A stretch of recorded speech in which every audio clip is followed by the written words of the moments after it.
नमस्कार मंडळी, संगीताच रेसिपीमध्ये आपलं सगळ्यांचं स्वागत आहे। तर हा पहा, मी आज मस्त खमंग असा जाड पोह्यांचा चिवडा तळून बनवणार आहे। तर पहा, खूपच छान आणि टेस्टी लागतो। आता आषाढ महिना पण येतोय, त्यामुळे असे तळण्याचे वेगवेगळे प्रकार मी बनवत आहे। तर चला तर मग हा चिवडा मस्त खमंग कसा बनवायचा ते आपण सुरुवात करूया। तर हे पहा, हे पोहे मी एकदम साफ करून घेतले। आतमध्ये काही कचरा वगैरे आहे का व्यवस्थित बघून पाकडून घेतलेत। हे आपल्याला तळून घ्यायचे जाड पोहे आहेत हे। आणि हा एक कांदा मी चिरून घेतलाय, तळून घेणार आहे हा, कारण याचा फ्लेवर मला खूप आवडतो, घरच्यांना पण खूप आवडतो। हे ऑप्शनल आहे, तुम्हाला हवं असेल तर तुम्ही घाला किंवा स्किप करू शकता। आणि हे पहा, अर्धी वाटी शेंगदाणे आहेत, हे पाव वाटी डाळवा आहे आणि हळद आहे। आणि हे पहा, हे साखर आहे, मी वाटली आहे जराशी, 1 चमचा आहे छोटासा। आणि जिरा पावडर 1 चमचा, लाल तिखट 1 चमचा आणि आमचूर पावडर अर्धा चमचा आहे। आणि चिरलेल्या 4 मिरच्या आहेत आणि भरपूर कढीपत्ता आहे। जर चिवडा मसाला माझ्याकडे नव्हता म्हणून मी ते आमचूर पावडर घालते, चिवडा मसाला असेल तर घालायची गरज नाही। गरम झाले का बघूया। एक मी पोहा टाकलाय, हे पहा छान तळलाय। कारण पोहे तळताना आहे ना, गॅस एकदम फास्टच ठेवायचा आहे, कारण थंड तेलामध्ये जर पोहे टाकले आपण तर ते असे सुकड़ून जातात आणि व्यवस्थित तळत नाहीत, फुगत नाहीत। त्यामुळे तेल चांगलं गरमच करायचं आहे तेल, आणि तेव्हा आपल्याला त्याच्यामध्ये पोहे टाकायचे। थोडे थोडे करून पोहे टाकायचे, जास्त पण नाही। हे पहा असे मस्त आपले पोहे असे फुलून वरती येतात, म्हणजे खूपच छान तळले जातात तेल गरम असल्यामुळे। आणि नंतर मग हे असे काढून घ्यायचे आपल्याला। हे असे काढून आपल्याला हे चाळणीमध्ये टाकायचे आणि चाळणी एखाद्या पातेल्यावर किंवा डब्यावर ठेवा, म्हणजे त्यातलं तेल खाली पडत राहील। आपण दुसरे घालूया।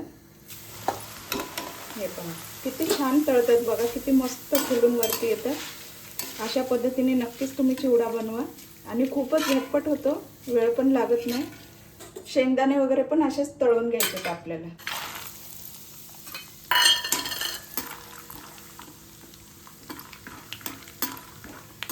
पण सतत हलवत राहायचे आपल्याला, म्हणजे खालून करपणार नाहीत म्हणून। आणि गॅस पण आपला एकदम फास्ट नाही ठेवायचा, मीडियम ठेवायचा, म्हणजे वरून करपतील आणि आत तसेच राहतील। म्हणून जरा स्लो गॅसवरती छान भाजले की मस्त ब्राऊन कलर येईपर्यंत भाजायचा खरपूस जरासा। जास्त करपवायचे पण नाही आणि कच्चे पण नाही ठेवायचे, असे कुरकुरीत लागले पाहिजे। हे पहा, मी चांगले शेंगदाणे उन्हात वाळवले होते म्हणून लवकर भाजलेत आपले शेंगदाणे। हे पहा मस्त, हे पहा कसा ब्राऊन कलर आलाय। आता हे मी काढून घेते।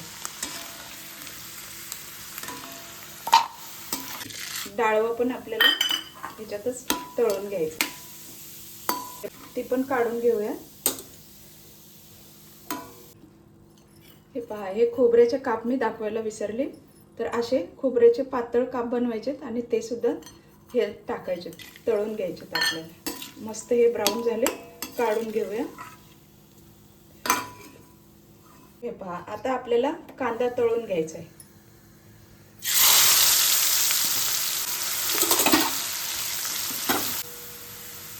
हे पहा बघा, मस्त ब्राऊन होत चाललाय, छान भाजलाय। हे पहा मस्त, काढून घेऊया आता। आता याच्यात आपण मिरच्या तळून घेऊया।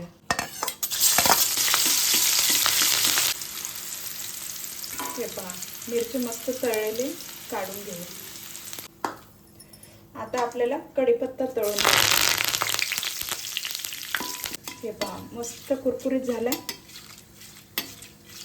तुम्हाला आवाज पण येत असेल। काढून घेऊया। तर हे पहा, मी सगळे आता हे तळलेले जिन्नस ह्याच्यात टाकले, तिखट वगैरे हळद सगळं हे आता टाकून आपण मिक्स करून द्यायचे। मस्त आपला चिवडा छान तयार झालेला आहे।